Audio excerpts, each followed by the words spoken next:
Dear participants, please pay attention. We are going to start our session.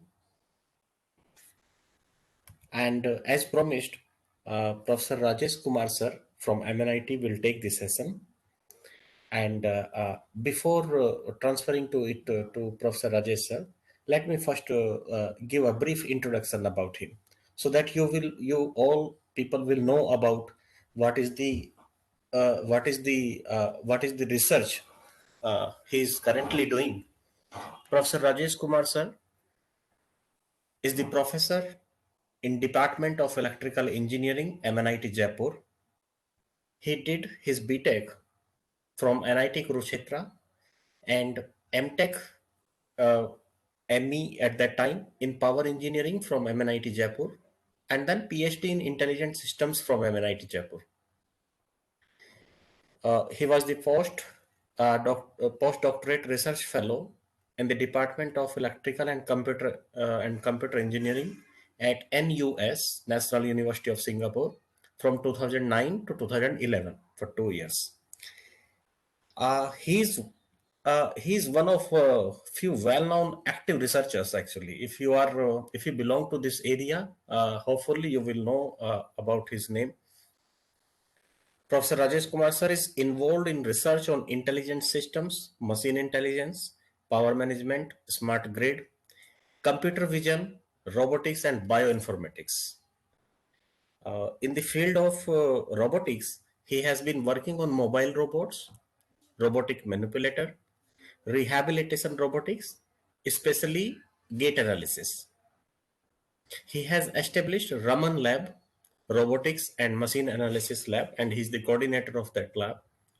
And fortunately, I have visited a few times of the lab where I found that research scholars are dedicatedly working on different projects of computer vision and robotics. And sir was used to sit with them to help the students. And so means he's very interested in the research projects and very active in the professors of MNIT. He has published over 500 research papers in journals and conferences of high reputation. He has supervised 20 PhDs and more than 30 MTech students. He has been granted 12 patents till now. So with this highlight, you can assume what level of the experience and research he gained. He received three academic awards, 15 Best Paper Awards, 6 Best Thesis Award, 4 Professional Award, and 25 Student Award. Uh, he has received the Career Award for Young Teachers in 2002 from the Government of India also.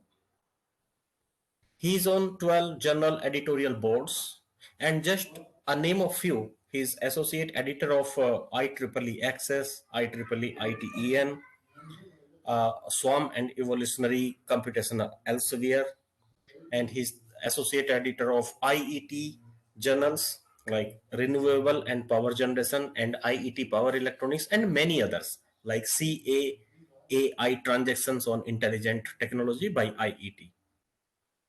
So this is just a few names. So see, to cover the entire introduction is not possible in these few minutes, but you can understand the level of what you are going to earn in this lecture. And Professor Rajesh Kumar is also a senior member of IEEE, IET Fellow of IE, and the life member of ISTE. He was Honorary Secretary of IET Rajasthan Chapter and EXCOM IEEE Delhi, PES IAS, and Vice Chairman IEEE Rajasthan Subsection. So with these words, I would like to hand over it to Professor Rajesh Kumar sir. Sir, it is our great pleasure that you accept our invitation, and we will listen some ideas on rehabilitation robotics from you. Hand over to sir, you, please. Thank you, Dr. Amit, for such a detailed uh, description of me. Thank you very much. We are working in some aspects of robotics as well as some related domain of machine intelligence and machine learning. So today I'll discuss some work which we perform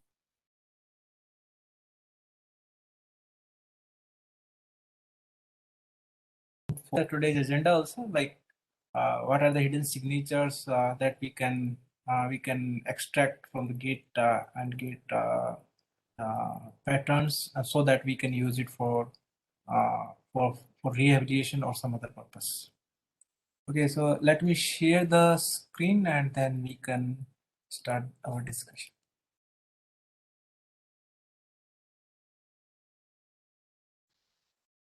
Okay, just give me a minute.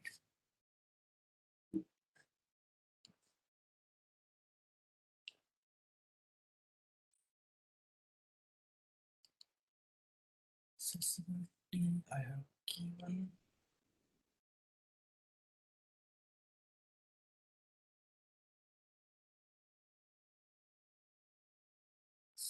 Okay.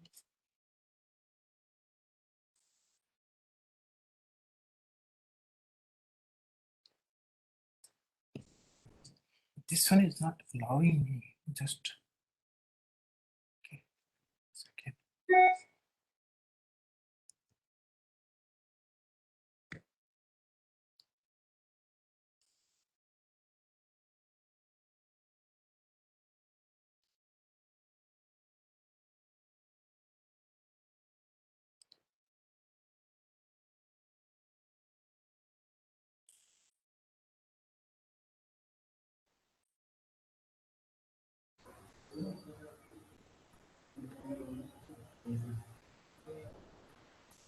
Hello, everyone. Okay, okay, okay.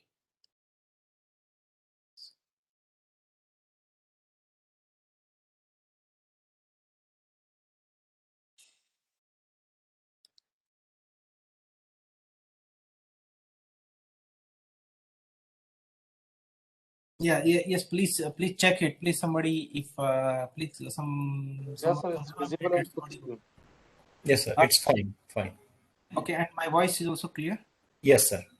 Okay, fine. Okay, yeah, good afternoon to all the participants here, scholars and the faculty. So today, next 1.5 hour or so, we'll discuss some important aspect, and that is basically we try to find out what are the hidden signatures which are there in human gait, and then how we can use this for other kind of things there. So I'll present some of the case studies. I'll share some of the work which we have done here at Raman Lab at MNIT. So, what is a gate? Basically, we define the gate like how the humans they move. So it consists of various kind of locomotive actions like walking, running, jumping, crawling, sprinting, and likewise. And usually, an adult takes around 5,000 to 8,000 steps a day. And when we talk about all these things, they have these movements. They have certain kind of signatures, and these signatures they represent what is happening in the body. So outside, yes, we are just moving or jumping or running, but when you analyze these patterns carefully, you can think you can decode something happening inside the body also, and that will be the today's agenda, that okay, how to process all these things, because if we know these things, then we can do from these signatures. So normally when I talk about gait, it gait has two phases. Basically, one is stance phase. It is 60% of the whole gait signal, and another one is your swing phase. Basically. So swing phase is 40% of it. So what we have, we start, you can see on your screen that it's the initial contact of the leg, and then we do the loading of it, and then we are in the middle of the stance, then we terminate the stance, then we have pre-swing, then initial swing, then mid-swing, and the terminal swing. So this completes one cycle, and if I take the footprints, so footprints can be taken. You can see on the screen that okay, left leg and the right leg, and then the left leg again. So left to left is your stride length, and left to right is your step length. So these are the few terms which are commonly used when we talk about the gaits, like stride length, step length, cadence, single limb support, double limb support, gait cycle, gait events phases. These are the common terms which are being used by various researchers to analyze few things from there.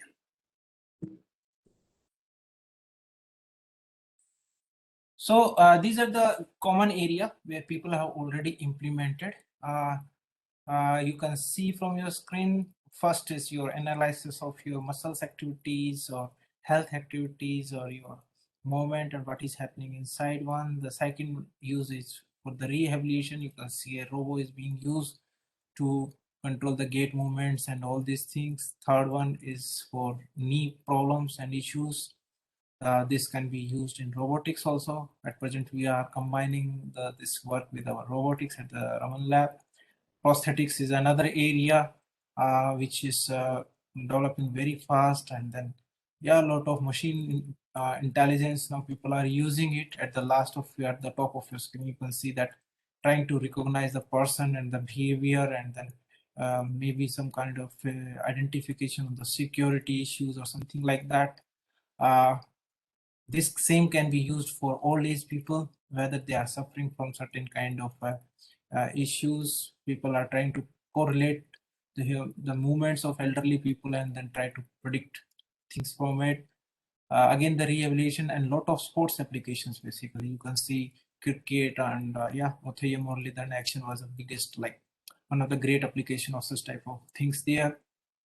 Not only this, you can track or whether they are track the actions and all these things in sports basically, but other than that you can perform various things like okay, if this is my action, then what is the impact on my jump on the various parts of my body and joints, and then you can extend it extra, can connect the dots, and then you can come out with some recommendations that okay, what will happen to you after 2 years or 3 years.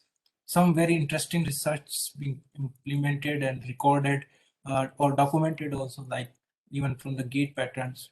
Gait patterns means how you move. You can predict whether a person is diabetic or not, or if you extend, if your good data and if your models are much accurate, then even you can predict whether a person will be diabetic after 2 years or 3 years or something like that. Other than that, if you see a lot of research and videos are available online that people are doing a research on the uh, body structures and the pressure footprints of Bolt, well-known sprinter, and then they try to analyze okay, why he is so fast and all those things there. So a lot of things can be done from all these things. Security is one of the reason, one of the main area where people are working. We started security from okay, from the signature, then thumb and the retina, and then face, and then face and then retina and the thumb combination, and next generation maybe the gate. We are expecting gate to be another security feature, because you cannot copy the gate, and if there are some changes in your gate, that may indicate what is happening inside your body. So lot of such type of applications are there. So that really motivates, like okay, to work on this problem, that okay, can we analyze these signatures. So there are lot of methods people have used to analyze human gait.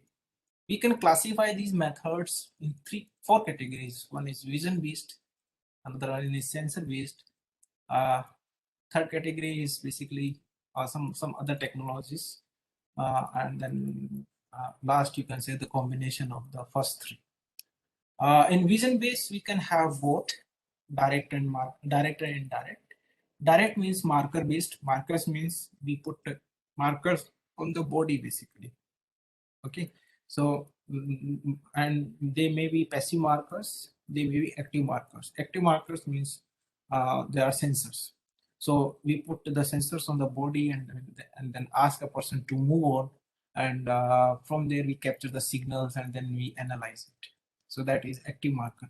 Passive markers means we put some indicators, but those indicators are not active like active sensors. They are some kind of a marking some color marking on the body. Uh, Indirect is markerless when you remove everything on this one. Sensorless we can have, like we put sensor on the body, and then it can be other way around. Instead of putting the sensors on the body, we can have pressure plates. This basically we call them force platforms. So we ask a person to move on it and try to observe how much is the pressure. Not only how much is the pressure, but how the pressure is being transferred from the body to the foot and likewise. And then there are some like electrogoniometers, magnetic systems, and medical imaging systems.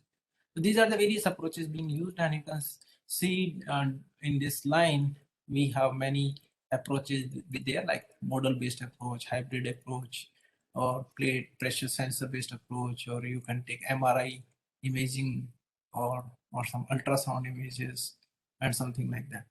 So our target is basically mainly we target it for vision based, and then vision based we look for passive marker, because active marker setups are very costly. They cost you very heavily. Even if you think of a simple gate lab with active markers and all that, that costs you in crores of rupees. Whereas we are looking to make this whole system as low as cheap as possible. So we move to the passive markers kind of stuff. And these are the certain parameters basically which are being used in the gate analysis. Okay, so we have anthropometric, spatiotemporal, kinematics, kinetics, EMG, and combined parameters. Okay, so you can have like in anthro you have age, gender, height, weight, limb length. I mean, yeah, that is basically we measure it from the body itself, or body parameters, and some kind of uh, connection with the age and all those things there. In the second category, we measure these parameters, which I already told you, like cadence, step width, stride length, walking speed, stance, and all this. In kinematics, we measure these things: angles, displacement, velocity, acceleration. And in kinetics, we talk about ground force, reactions, torque moments, and all these things. So these are the parameters which people are using in different combinations to analyze the gait pattern. Details you can find from the published article from our lab. So these are the basic parameters of interest when you try to analyze the human gait. Because once we know the things, issues related, then we can think of how we develop a re-evaluation system or something like that. So there are applications. There are a lot of applications. Few of them I am putting it here. Like we use gait for simple for analysis, which may end with like normal gait, clinical analysis, or sports, or like those things there. In biometric, you can use it for surveillance or mental activity, whether the person is even you can observe the uh, condition of the brain or mental condition from the gait itself, whether the person is in the depression or something like that.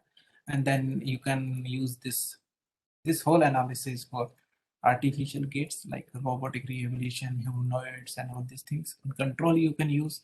So there are a lot of application in uh, orthosis and prosthesis and ergonomics, and lot of things can be done. But if you want to address any of these activity, these issues of research, you need to analyze the gait analysis and all those things. So it help us in a very big way. It help in diagnosis of the disorders of the body, maybe lower extremity or maybe upper one also, and it help in making decision making. Okay, and yeah, it help in us in during rehabilitation also.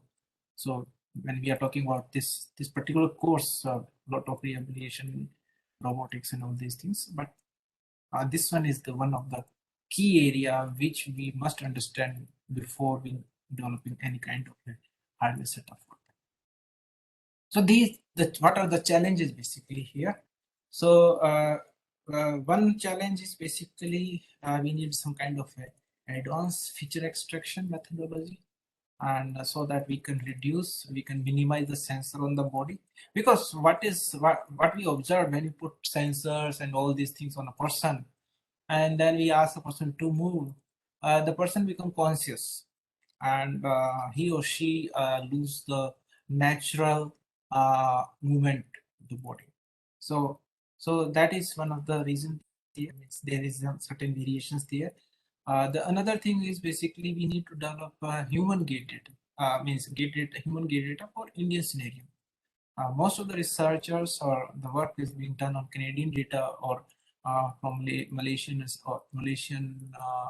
data, and on the analysis we found that these two data, they are different from Indian data pattern, because Canadian, if you talk about their height, average height is different. They are taller, and their leg length is much bigger. The movements are slow.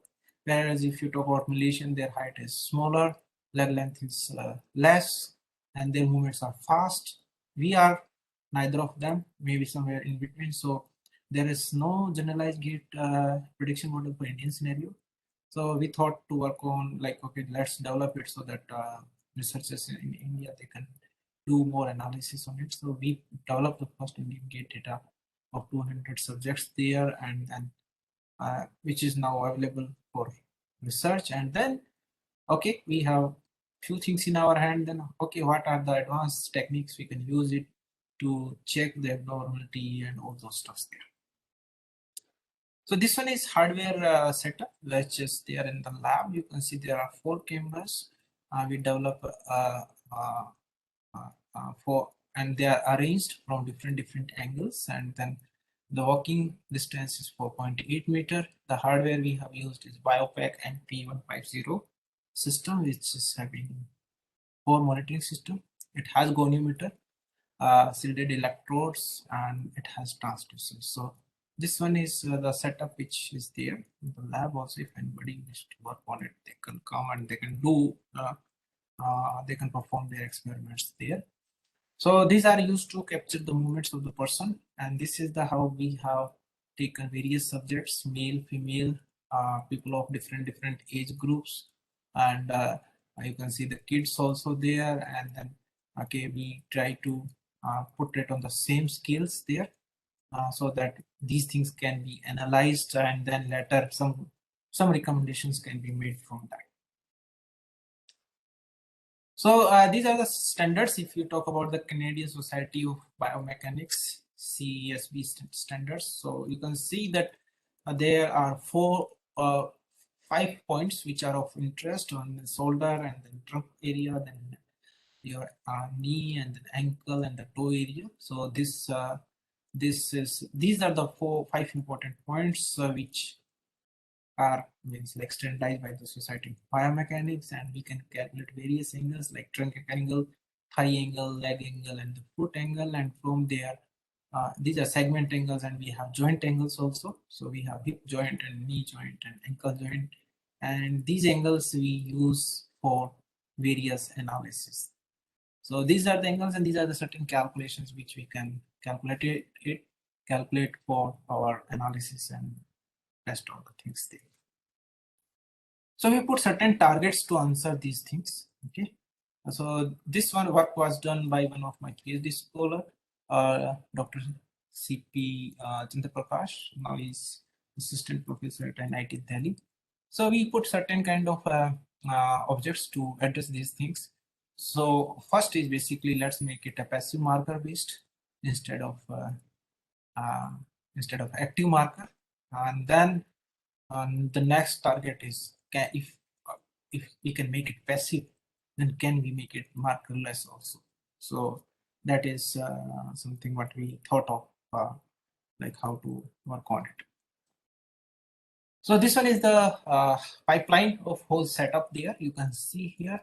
So at the first we ask the person to move on. Okay, so that we frame we have video of that particular person, then we convert video into frames there, and then we apply a simple pre-processing approaches. Those who are from computer science, they are well aware of these approaches, like crop the video to get area of interest, and identify the red components, apply some filter to remove the noise, then grayscale image into binary image, and pixels less than certain threshold, and then Bob analysis. All these are standard. This one is looking at, like, you can say very new, but these are the standard procedures when we do it. And then okay, through these approaches we try to identify the markers. So you can see 5 purple points there with x and y coordinates. So those are the markers there. And then a person move. So there are certain issues. Those issues we Wait. yes, please. Any issue? Any question? I think this is not question, sir. Baneji, can you mute the audience? Okay, I'll take the questions at the end. It's an interesting area. You may have a lot of questions. I'll try to answer at the end. So when a person move, you can see in the picture there, figure F. There is a occlusion. Basically, when you move, your hand comes in between, and that create a issue. So how to address it, we'll discuss. So, and then we have finally gate kinematic, these features there. So these are the patterns, and these patterns are important to like, these are the signatures, and they are these signatures are unique. They vary from person to person, and they have a lot of hidden information stored in these. So this one is just a pipeline, how it is working. So you can see here, the one of the first issue is self-occlusion issue. So you can see, because my hand is moving and it is cutting my second sensor. Since the sensor is a passive sensor, passive, I already told you, we have just taken some purple color sheet and cut some round of it and put it on the at various places. It's not active. If it is active, then there is not any issue whether your hand is coming in between or not. But if it is passive, so you have to just check it from your images only. So then we apply some kind of a extrapolations or interpolation of the thing, so that we can find out the missing markers, so that we can have a full trajectory of the person. So this one is one kind of a solution, and for that we have used logistic regression to solve this issue. Yeah, most of us, you are aware of the regression, and all these are machine learning technique, simple. So we have used it to identify this or to rectify this problem, and we can have a good patterns from there. Then we need to check out the gate event identification. So how my heel is striking. So heel strike is basically the contact of foot with the ground, and then toe is basically the point when your foot is off the ground. So how you are hitting the ground and how you are taking your foot from the ground, it's very important here. And you can see the pattern is there. We have heel strikes there and toe off is there, so we can have certain coordinates. And this one is important part when we do certain analysis, that okay, how I am hitting my toes and how I am just taking my toe off the ground like this. So hitting the heel and then taking the toe off it. So this one is just for different subjects. We have calculated various parameters there. Okay, and we try to find out the detection rate, because in certain points we found that okay, sensors are not there, and if they are not working, how you can add, how much is the accuracy level and all those things there. So overall around 30 subjects, you find okay, 96% accuracy is quite achievable in this kind of the scenario. The some kind of analysis of the segments there. So like hip angle, knee angle, mid stance, pre stance, and then all those things there. So we these are the certain kind of setups which we have taken. because what is our job is to develop this whole signature, and that is basically you can see a knee angle. So we have taken a sagittal plan there. The camera is taken as at a speed of 29 fps. AVI is the format with the rate of 180 to 200 frames. Image is there in front of you. Okay, and the interesting part is it only costs 10 rupees. Basically, it uh, uh, needs only home-based camera. We don't require very high sensitive setups of crores of rupees. So just a simple camera can do. Even your mobile can do this purpose. Uh, we can have this kind of a signature identification. It's being done, and there is no any effect on the walking because we are not putting any kind of a sense active things on your body. These are the simple passive markers on the body which are there. So this one is the trajectories which are being developed, and we have shoulder track, knee track, ankle track, toe track, and hip tracks there. And this one is the result of a 20-year person. So you can have information. Okay, what is the stride length, step length, stance phase, swing phase, cadence, single support, double support, and walking velocity. So that is basically this is the information which is required when we try to analyze the things there. Okay, so then the next job is can we make it markerless? Because we are not using the active markers, we are using passive markers. So if it is possible, then can we go for a markerless system? So there is just small some change in the scenario there. We capture the video. Now you can see something there, something interesting which we have done there. The background is no more a green background. We have taken the real background as such so that we are more near to the realistic frame of working rather than a lab environment, because in lab environment again our patterns or there are some changes are there, but we want to make a system uh, for a real environment. Anywhere we can take the video, can we do the analysis there. So we have captured the video, we have images of the frames, then we go for background subtraction, we put certain thresholding, we apply certain filter, we crop the image of interest, and then we scanitize it, and then from there we try to find out the signature, and from that we try to find out the try to extract the parameters. So this whole setup which is there in front of you, this one is markerless. Basically there is no any marker on the body, a person is just moving. So this can be done anywhere, maybe in the lab or outside the lab. And then how we do it here, the important is basically we uh, we have to see on your COG what is the COG, and what is the your crotch height, and the frames there, and then uh, we try to correlate with it. Okay, we did perform certain analysis, and we have actual values because we can measure it. So we measure those actual values, like we try to find out the height of a person. So you can see actual is 170 centimeter, and our result was 171.2 width, and then crotch height, then foot length, step size, cadence, stride, gait cycle, velocity, stance phase, swing phase. So you can basically that is on the calibration of like 1 px is equal to 0.7 1816 centimeter. This we did it with various, we perform various experiments in the lab. From there, we have this kind of certain settings there. We compared it with some other methodologies which are like Whittle proposed in 2007 and Mayuddin proposed in 2012. So our results are much more near to the actual values. So the next is like, okay, joint position estimation. So what is that? So we working on leg pose basically.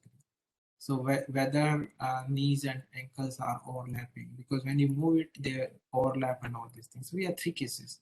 So the legs apart, so both knees and ankles are not overlapping. So then it can be your straight leg or it can be a bent leg. The second case is legs are partially overlapping, that only knees are overlapping.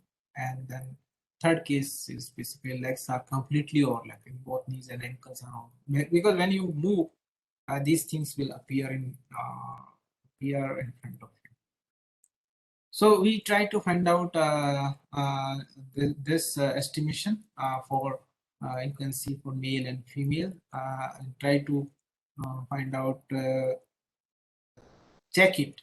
What are the actual one and what is the ground truth and what is generated by the calculations from the various methods there. And you can see from your screen, uh, one you can have a bold line and the dotted, and most of them they are in line with each other. At least the patterns they are almost same. So these are the certain calculations, and then yeah, we just try to find out how much is the minimum error, what is the maximum error, what is root mean square, how much is the accuracy. So yes, the accuracy is around it. It is more than 88%, 88 and 92 or something like that. Still, there is a good scope to improve this part here in this work. That okay, you can try from different algorithms to increase the accuracy of the subjects. So this is basically we try to analyze from different angles, which I already discussed with you, with different cycles. Okay, we ask a person to repeat the cycles. So we have some cycle 1, cycle 2. So we go for the averaging of that one, so that we can have a good if there is certain kind of a biasing that can be avoided. So that is basically what we discussed, what we did for this objective. That let's go for passive first, and then let's go for automatic detection of gate events like heel strike and toe, and let's go for something which is where we can remove any kind of the mark.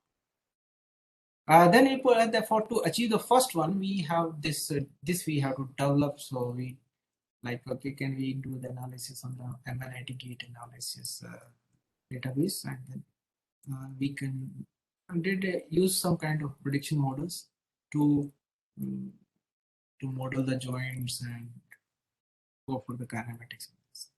So this one is some kind of a sample details what we have. We have divided people into 3 age groups: 18, 18 to 49, and 50, and more than 50. So they are male and female also. So total we have 120 subjects. And the anthro data are like this. Age average is 29, male and female 23, height, weight, BMI, foot length, leg length, and valid width. So these are the things which we uh, measured basically in the lab itself, and so that we can add. And then these are the calculations which we perform, because we ask a person to move. We measure the things there. How these are actual ground truth images, sorry, data, which are there for this particular age group there.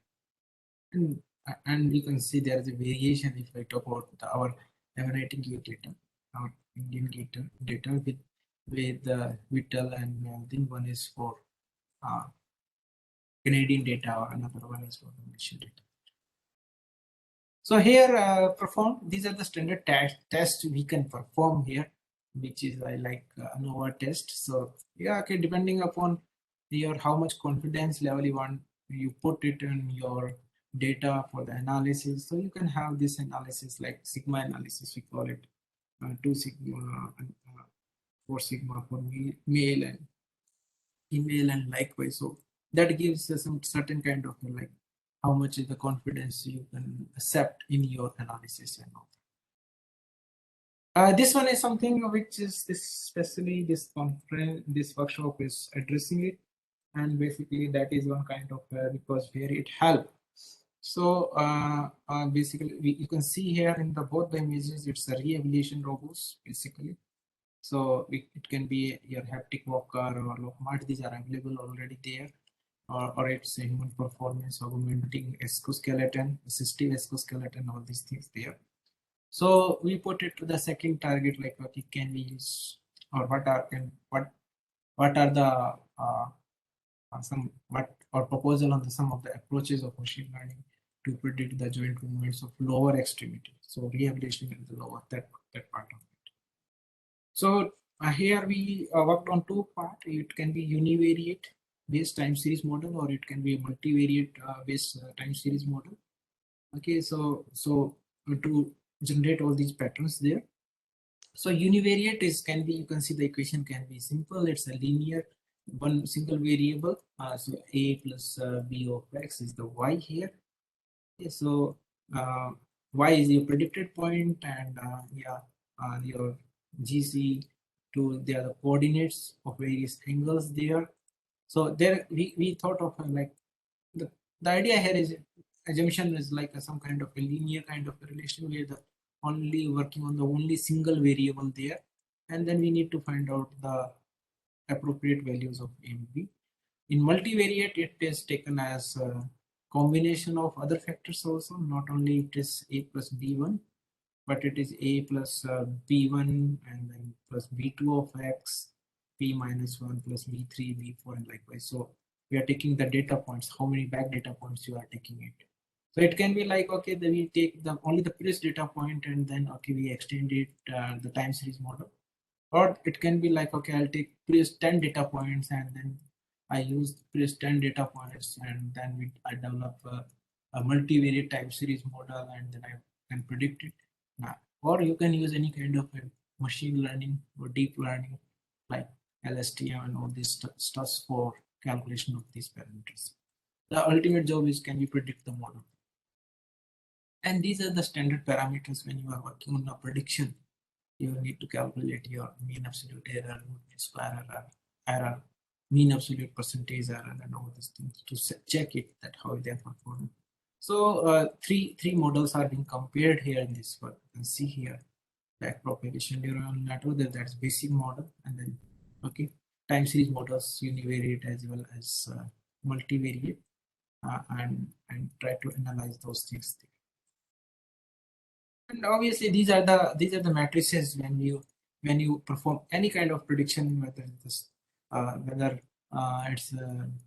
like time series models or some kind of other machine learning approaches, or neural network or deep neural network. These are the statistical way of presenting the things or correlating the things. So it is like developing the correlation matrix, and then uh, which can confirm whether how much is where you have strong correlation between the things, so that you can develop more accurate models and like this. So at the same time, one these parameters are being measured there, okay, because not only we are looking on the movement and all that, can we connect it to this kinematic parameter? Other way around, we try to make both combinations. I have signatures, date signature. Can I predict these parameters? Or if I have these parameters, can I predict gate signature? Or can I combine these parameters um, uh, with your imaginary data or information calculated for the image to generate better gate patterns and all this. So these are the 10 parameters like age, height, weight, gender, thigh length, calf length, BMI, leg length, Melissa's height, and foot length. These are the very important parameters which will help us, because only the one major factor, and that is try to avoid any kind of the sensor on the body. So that is basically, you can see here we have anthro data with us. We using the prediction model. We have gate data set also. So we train our computation model, and the output of computation model along with anthro, we try to find out the kinematic parameters. So that is the next level of the challenge. So you can see here we have used three approaches: your neural network, then neural network with PCA, that is principal component analysis, and then Gaussian regression models also. So that can we combine these two stuffs to generate a result. So that is basically parametric predictions. Okay, So what is here? We have gate data and then we have enthro data, and then we try to predict the kinematic parameters of a person. Sometimes it's difficult, and that difficult to measure these parameters like this. So how we can use this kind of or if this can be done, can we go reverse way and like this? So many things, permutation combinations can be done. We have just touched only one aspect of it. Many other things can be done from here. Then we put some more thing because now we have few things with us. One thing we have is we developed PET data set. We perform gate signature. We are able to generate the gate signatures. And if we have gate signature, then we are able to uh, connect our enthro data to perform the kinetics and all this. So if we are ready with these things, then the next job is to go for abnormality detection. The two challenges we kept here. One is automated detection of abnormality. We use fuzzy system. The reason is we expect, yes, there is a vagueness when we perform such type of analysis because kinematics we are talking about, and there are certain issues there. And then can we explore it for neurodegenerative disease like cerebral palsy? This one is related to the medical side aspect of it. So again, we have all these things with us. Okay, we are aware of this stance phase and swing phase, and by comparing the normal and current gate cycle phase patterns, so the experts, the doctors, they can suggest you effective treatment there. But then if you are working in that one, then recognition of these phases is very important, because we need to understand where is the what is the ending of the phase and how much is the time in each phase, and then how much is the time in each subsection of this phase.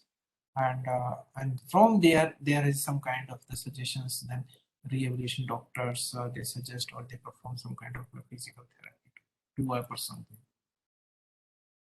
So the working procedure is like this. The pipeline for this implementation is this, that okay. We have marker setup. Marker, when I say marker, that means it's a passive marker, not any active marker here. And then we apply, we perform gate analysis. Okay, so what we have discussed so far, we do it there. And then we find out your gate kinematics. So knee joint angles like hip angle and knee angle, and then we develop fuzzy inference system for it. Okay.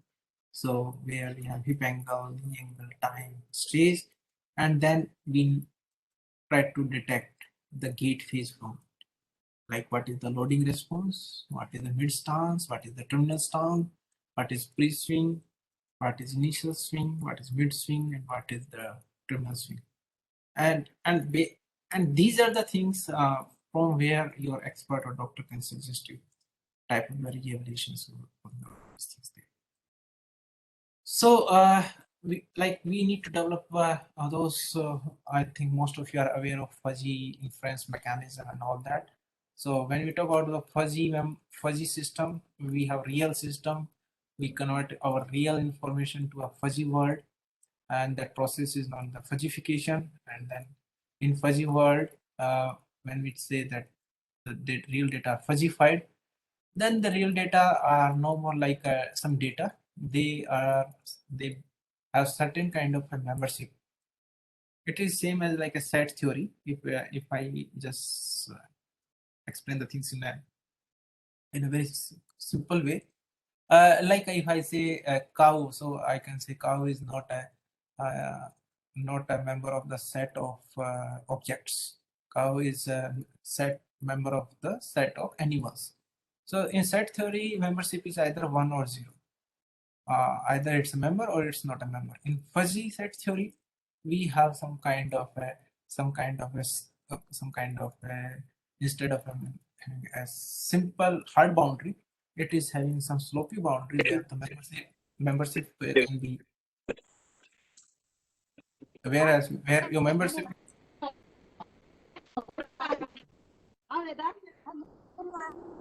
Yeah, please mute yourself.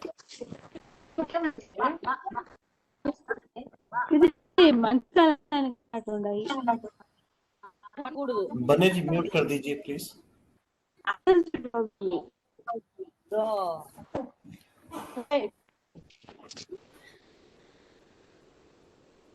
Yeah, okay, I think it's done now. Okay, so in a fuzzy system, when we are talking about, then the membership is no more like 0 or 1, it's no more like binary, it is having some kind of a scale from 0 to 1. 0 means not a member at all, 0.5 means 50% of membership and something like that. So that is the one difference. So when we are converting in a real number into fuzzy, it is having some membership and it has certain tag. Tag is basically 50% of what? So 15% of some set, and that set name is given. So that process is specification, and then we have rule basically. Rule is same as like okay, while driving a car, or you have certain rule that okay, if my speed is high and the object is very near, then the output should then the brake should be very high. So that is if then rule basically. So that's how the rule is being developed, and from these rules we infer something, and then we convert that back to the real world values. That process is known as defuzzification. This one is in a very simple form, just how this fuzzy calculations work. So we have taken some membership functions, like for hip we have extension, low flexion and high flexion. We have knee, low membership function, medium membership function, high membership function. Similarly the time and the stage. And then we have this one rule base. So rule, you can see that okay, hip is, if hip is high flexion, okay, and knee is low, time is low, stage is LSR, then gate phase is loading, something like that. So these are the rules which we have developed. There are some studies in medical science, we consider that one also. Some experiments which we have performed in the lab, from there we can develop this kind of a setup there. Okay, so and from there we try to check it out, how much is the variation in our calculations with the other papers, and while we are calculating all these things. Okay, so Whittle paper has taken a bit standard benchmarking, so we try to compare with that one, and this one is basically how it is giving us the results. The mean deviation is 1.04%, which can be further improved, but it is quite accurate on our calculation of various phases there. Well, that is basically the calculation of these phases, and this is the second job. Basically, this one is for CP, and what is CP basically? This affects a person's ability to move or maintain a balance in posture. That is one part of it, and it is caused mainly by the brain damage or some abnormal brain development.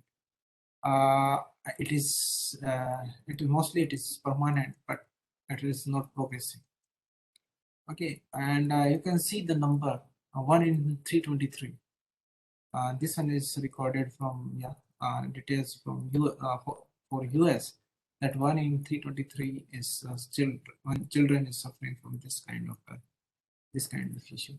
So we have taken certain data from there, and then we try to cluster so that we can make a certain kind of grouping of those things, and then connect certain features to those clusters, so that in future calculations these can be used to classify a person whether it's suffering from these issues or not. So we have data set, we have taken a data set, okay, and then we use computational technique to group them in some clusters. And based upon the cluster, because each CP person is not same, it has certain kind of a different kind of level there. So this model or this work is just to assist the doctors, so that okay, we can put a certain recommendation that okay, the patient is belong to which type of cluster, and based upon that he can propose certain kind of a solution or treatment decision. So that is basically the idea here. And so from fuzzy clustering, some work was being done. So the data is available of 88 patients diagnosed with the CP, and 68 uh, of those are neurologically intact children with leg length and age and state. These details are available. So we have used these details for the calculation of the. So this one is the data set which is available. So we can see the natural data, how they are cadence data. So you can see the first graph is the cadence data, and you can see that there is a strong overlap between the normal children, which is blue cross, and the CP children, which is red dot.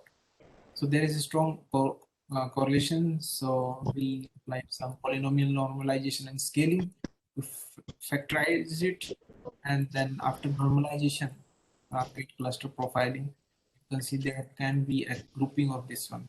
So the bigger picture is basically stride length and cadence, and uh, and if we have stride length and cadence, and then we can if we can perform certain kind of normalization and scaling, we can have certain kind of grouping of things there. So when we are talking about the cluster, many various approaches are already there. This one is unsupervised learning procedure of machine learning. We can put it in that, we can put this in under that category there.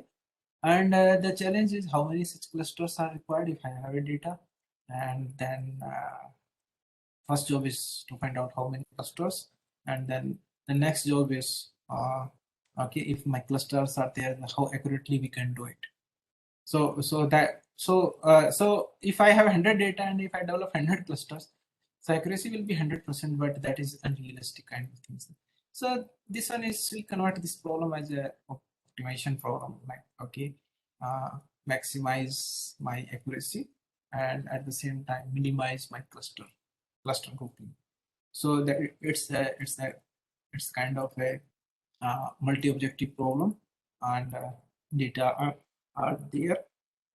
So and to solve this objective problem, we use gray wolf optimization. So I'm not going to explain that the gray wolf optimization. If somebody has query, I can discuss it at the end. So this one is one other technique we worked a lot in this particular domain also. So I'll discuss it at detail if somebody is interested.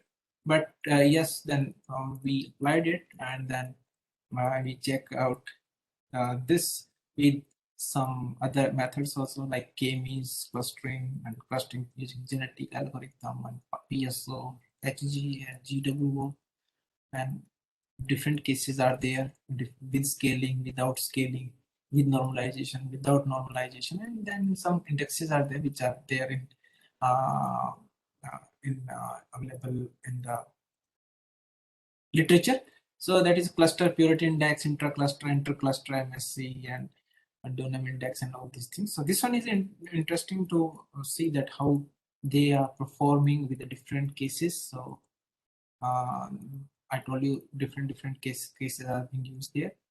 So these are the certain characteristics or optimal number of clusters. So this is study on that one. Uh, you can see here cluster 2 cluster to 7 cluster, and that analysis is being done there, and finally we can have certain kind of final outcomes there from their evaluation of the test samples, and we have certain high level of accuracy with some kind of a grouping there. So this one is just to you can see here they are some states of pathology, like neurologically intact group, septic diphlugia group, and then CP problem, and categories are there. Different categories are there. Their ages, leg length, stride length, cadence. These are available. So we try to make the group and the clusters, and we show certain kind level of accuracy there. So the idea is just like I'm just putting this on a simple case study at the end. Reason is like, okay, if we have these parameters with us, like age, length, stride length, and cadences with us, and some kind of abnormality in the children, this grouping is already available. Then you can put it into the treatment condition grouping, like whether it's a normal, or it can be a, you can, it should go for, uh, this can be a prior surgery, or what is the behavior after the surgery, 1 year after, or 3 year after, and something like that. So that is basically also connected. Yes, like I meant to say here, if this your walking patterns and all these things, such type of patterns and such type of informations, they are there in your signatures of how you move and all these things, and they help a lot while performing certain kind of rehabilitation or certain kind of exercise. We perform few more on other than this one, like for old age people and like this. So that is beyond today's discussion.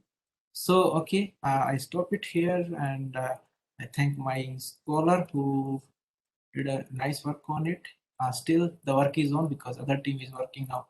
They are trying to connect uh, this whole setup, this whole work with robotics.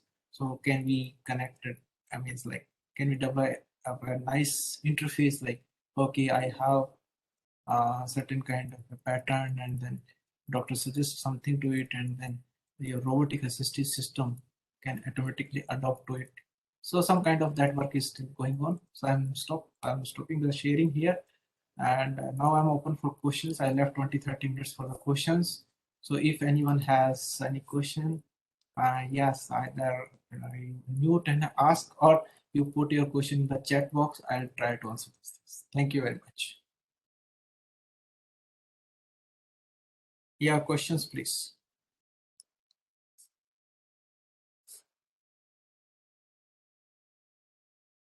Hello.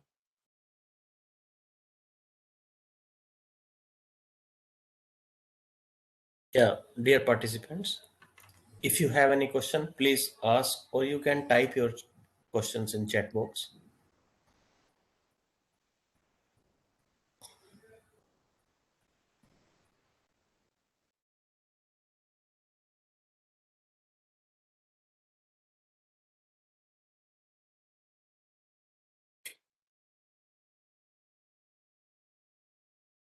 Yeah, we can wait for next 10 minutes or 15 minutes.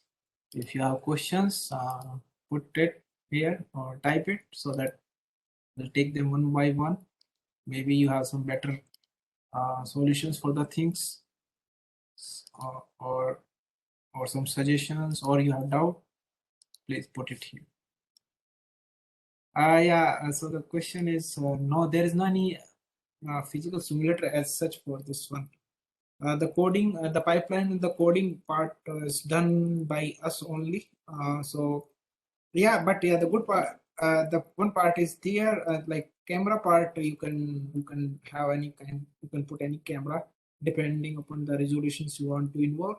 Rest of the things we developed our own. Right now, it's difficult for me to show it, but I'm not aware of any such kind of physical simulators available. Yeah, so there's a question on the sigma analysis. Basically, when we have data and we try to analyze this data, we put certain kind of a belief on the on and if I have data and if I develop certain kind of pattern, then we have to put certain kind of belief on that system, and that belief is that okay, how much tolerance I can allow for my further calculations or model accuracy and all that. So that we perform in this one sigma analysis, we put a certain kind of belief.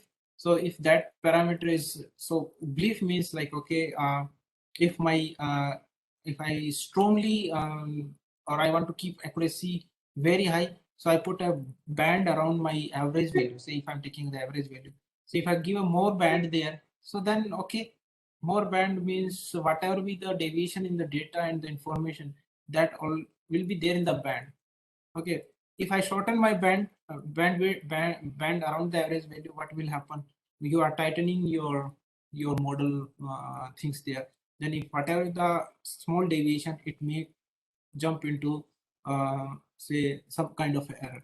So that is basically whole scenario is just how, when you're developing a model, how much believe you believe in your model and how much accuracy you are expecting. There is questions, different classifications of fuzzy. Okay, there are two basic well-known approaches. Those are basically in the uh, when we talk about fuzzy, they are in the inference kind of mechanism. Mamdani and Sugeno, these are the inference mechanism when we talk about fuzzy. Rest, these are the process basically. Process is, there are three processes. One is your fuzzification, and then another is inference mechanism. Inference mechanism, we have Sugeno and Mamdani, and then you have out defuzzification. You can use fuzzification for clustering and classification purpose. Whereas wherever you will find that I don't need very strong boundaries there. Is I don't need any strong classification. Okay, I allow gray classification. You can apply your fuzzy clustering approaches and all those things. Can you share some inputs on cybersecurity and image processing? Okay, though this one is a different area related to it, but yes, image processing is totally, this work is totally on image processing, capturing the image, capturing the video, converting it to the images, removing the noises, removing the unwanted backgrounds, and then convert it into grayscale, and then convert it into binary scale, and using some threshold, and then filtering the noises. There are various types of this one is totally whole this working for whole this process that is under the subject of image processing, and it is a uh, pure subject of our computer science, where we use all these approaches. Well, this gate, when we talk about the gate pattern, how person is moving, and it's a pattern of moving. When we talk about this, now I told you that everyone is having a unique kind of pattern.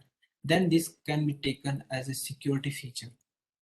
In it maybe in future some kind of things where you need to operate it, so it can be taken as one of the security feature, that okay, the way you move in, and you cannot copy the movements, but with the time there are some changes, so those things those are really big challenge, that how you incorporate those things into your security features and all that. That's all I can say about this topic and the security right now. Is the gate dynamic data? Yes, sort of this one is published, and this one is already, this one is also available. Otherwise, also, you need to write down a mail to Raman Lab, and then we will provide you this data. Question is a database managed by fuzzy based tools, or something else. No, a fuzzy we have used only for one character, one section of it. Database is, what is the database we have collected, that is basically the real data. So there is nothing like fuzzy based on that one. Fuzzy based tools are, they are developed later on to generate certain aspects of it, like where we try to combine, where we try to develop a kinetic models. So there we use fuzzy rules to understand it, that how, because we have data of a person, like what is the height of person, what is the age of person, whether he's male or female, what is your BMI, what is the weight, what is the length of thigh muscle, what is the length of calf muscle, what is the uh, length of leg, and what is the then real stance, step size, step length, and all these things. Those are the real data. Now you, when you want to develop a model, then you have to check it whether the problem you want to address is it can be it can purely work on the real data, or you need to think of some other approaches. Like I would like to share here something like when you are predicting, or when you are going for gate analysis without any marker. Okay, and just think of a lady who is wearing a sari. Now it's a problematic, because when she is wearing a sari, or you are just taking image, so then the knee point and ankle is difficult to predict it. So there is some gray area. Okay, then we can think of, okay, let's use fuzzy approach, because there is some kind of a vagueness, and can that be used to identify the where is the knee and where is the ankle, something. Another question is human-based data or machine-based. These are basically real data. So we have humans and we have measured it. What I'm talking about 180 people there, and then means you can use machines to analyze this data. So okay, so another question is how to calculate the kinetic feedback of a human hand model. Various ways. what if you can make the question a bit precise, what you want to calculate from this one? Because when I talk about hand, it has so many things, so I want to perform it. If you want to feel the pressure, then the theory will be different. If you want to just copy the movement, then the theory is different. If you want to go for the grip, so then it is different. So what kind of feedback you want to see from the human, that is very important. Human hand basic on the question is. So if you make your question precise, probably I can answer it. Can you develop the gate-based mechanism to activate the ankle trajectory? Yes, that is one of the work which I explained, and we are using this what the question you have used in robotics, and we recently published some articles on it also. That okay, instead of going something else, the idea is to make a robot to move like human, so to follow the trajectory. So some part is given to it, and the rest of the trajectory is uh, predicted basically. So and then that is used by the robot to follow it. So yeah, we can do it. We can do it. Means like that's the answer. Okay, for copying the hand movements, yeah. So if you want to make copying the hand movements, where various approaches can be there. Two basic approaches. One is okay, you want to use by you want to use a camera, so that is vision based approach. And the second one is basically sensor based approach. You put a sensors and gyros and something like that, and from there you can copy the hand movements. So if you want to use image processing based, then you have to follow all these things, something like what we have discussed. You have to capture the images and filters and then identify the actions, and then those actions you can pass it to the robot to follow the hand movements. Second one is okay, you put the sensors, and then when I perform certain kind of what sensors, okay, say I want to do the rotation, so you can put kind of a gyros there. Or if you want to send something, or like you want to make a grip, so you can put a piezoelectric sensors or something like that. And likewise other transducers you can put it. They generate a signal, and then the same signal can be processed and can be used to replicate that same behavior for the robotic hand. So that is basically sensor based approach which we can use. Which method is easy to capture the gate movement? Many can be there. We today's our discussion is on vision based. So that is what we have discussed here. Another one is you can use pressure plates also. That is also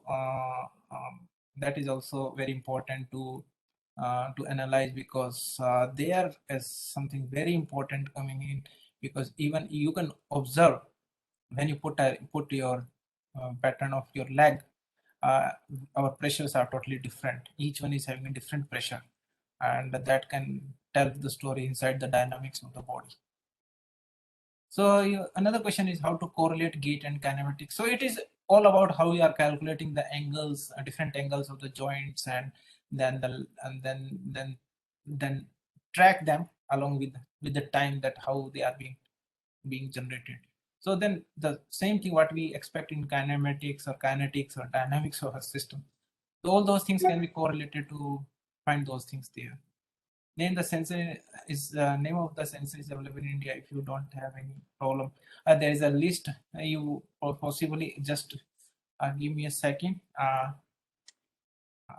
You can I'll share something with you so that you can have more details, and just give me a second.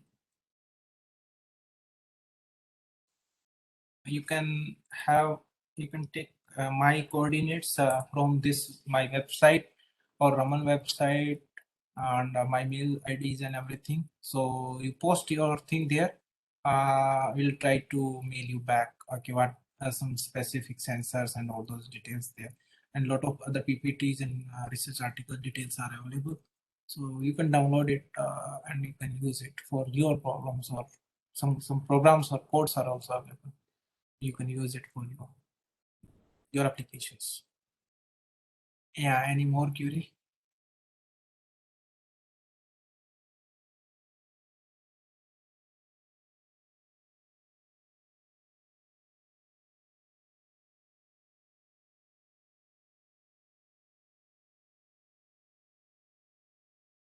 Anything more if you want to discuss?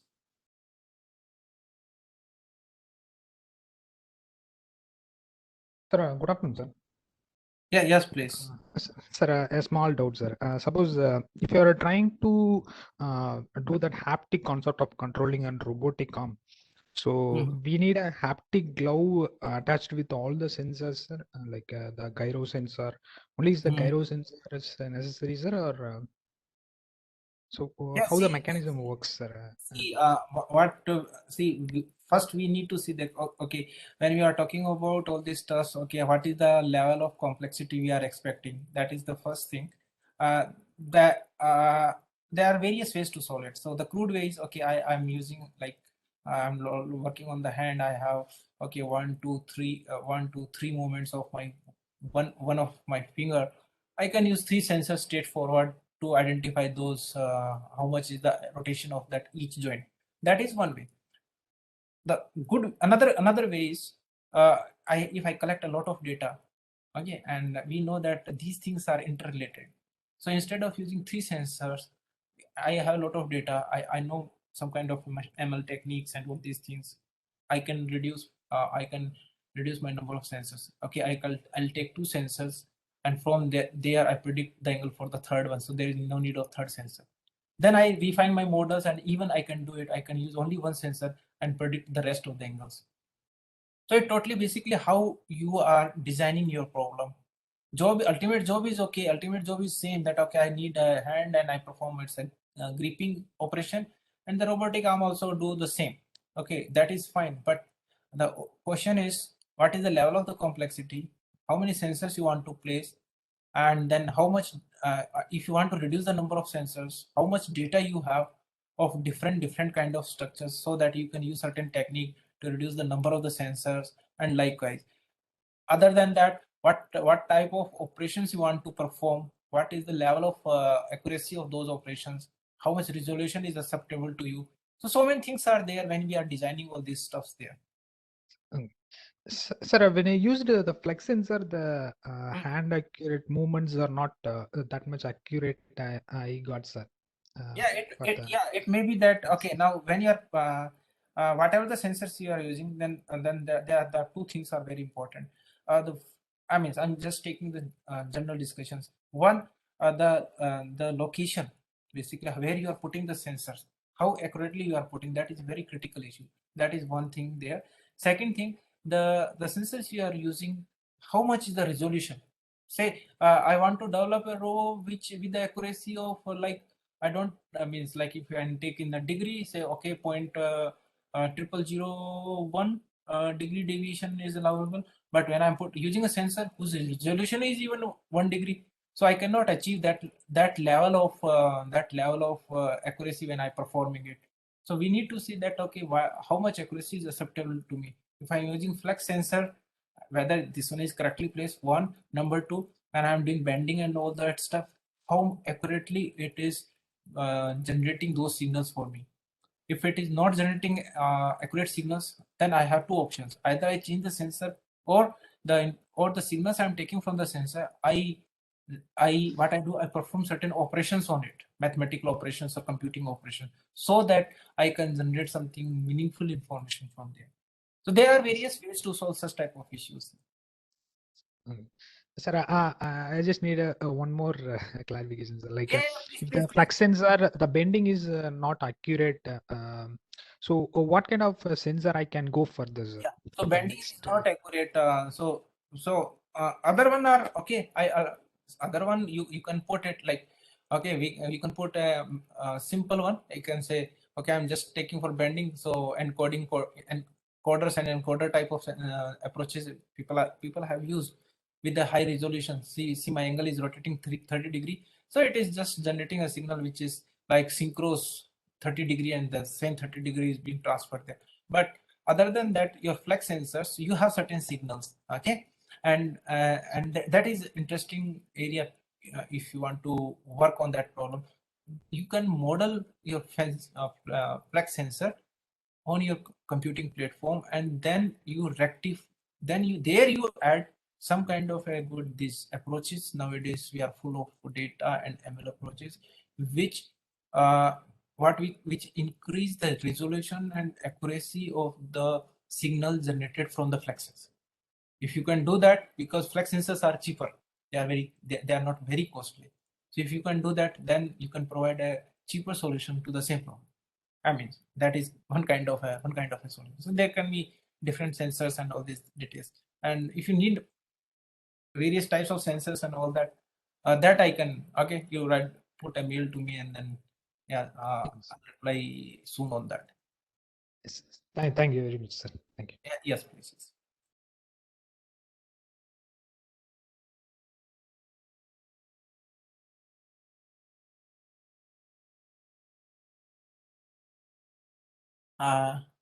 So there is something, yeah, okay, compliments. So thank you, sir. Did you do any comparison of for the patient gait pattern for before and after recovery? No, we're not able to do because patients are not accessible to me.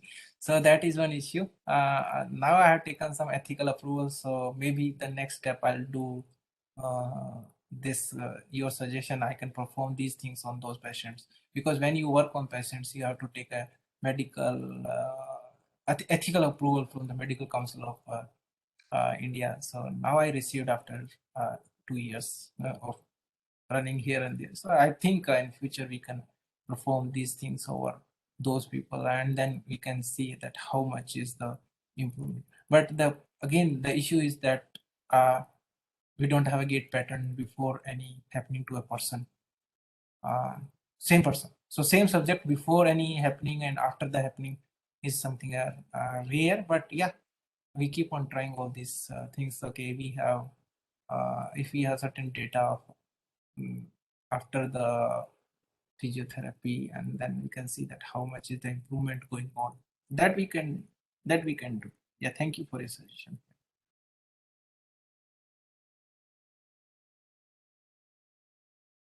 Any more question?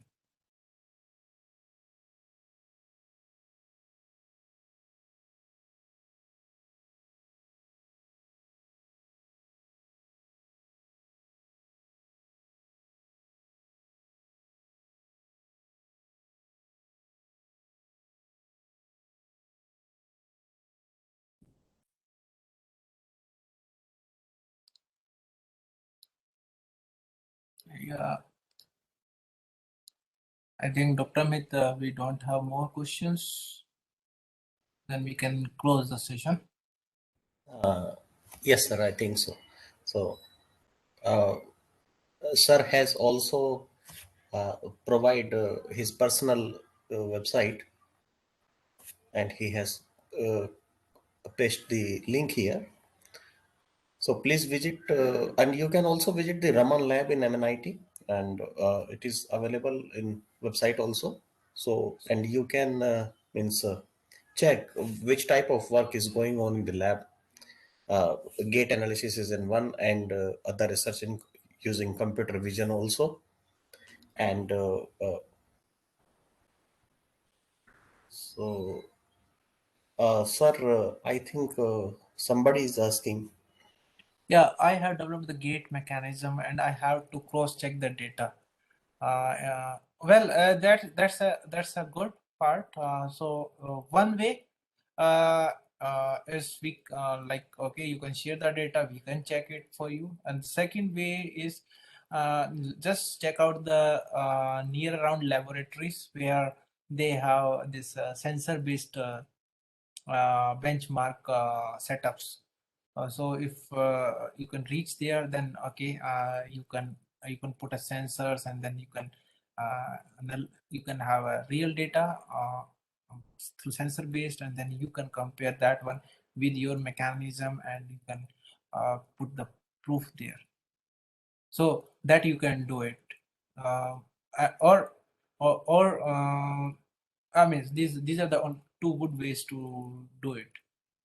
Either you visit some lab where they have full gate lab, so perform the experiment there and check it with your mechanism and see how much accuracy is there. Or the second one is uh, like, okay, we can talk and we can see that, okay, on our setups we can analyze it and then tell you how much is the deviation between your approach and our approach and something like that. Yeah, that is mechanism to trace the human ankle trajectory with time and control. Yeah. Yeah, very obviously it's a time models. These are on one axis you have time. That can be done.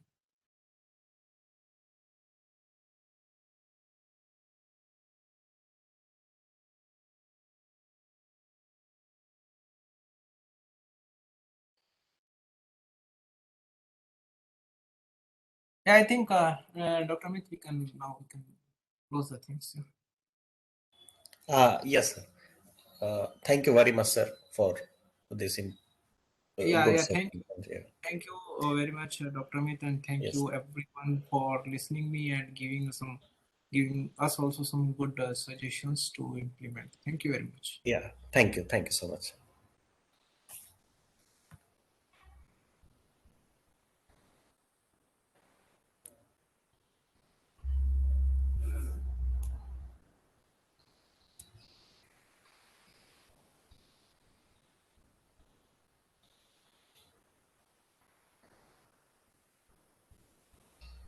So I think, sir, Rajesh.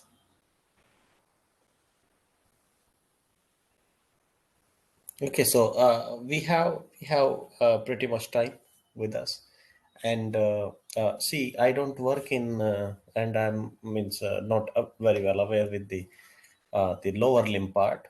But if you have any, uh, see, we all are doing working in rehabilitation or wearable kind of things. So if we can do discussions. If you have any suggestions for lower limb or upper body or anything like this.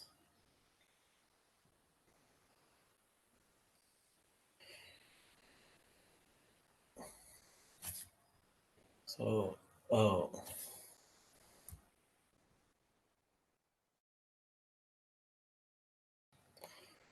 but when I visited,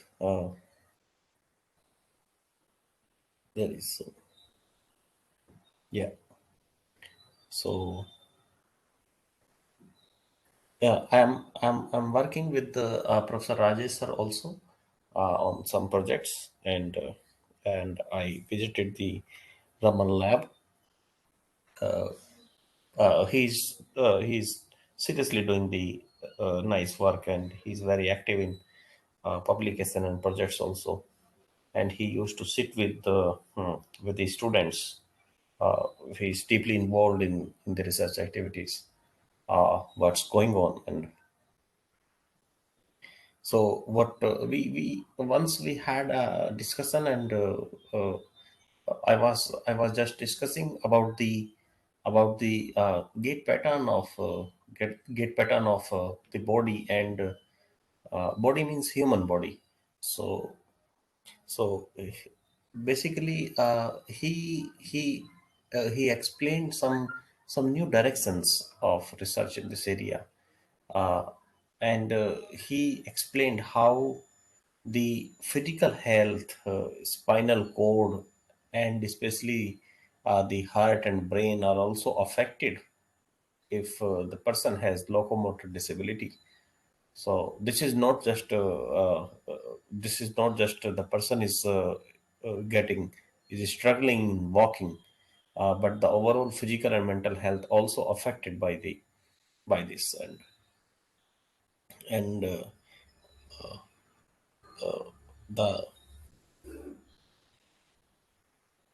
uh, yes, no, this no, one second.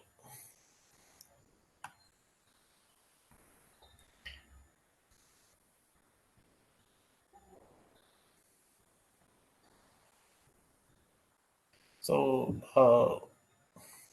I can tell you just the revise what we had the discussion with uh, for the lower limb part, and he was just explaining that the walking average walking speed is uh, let's say uh,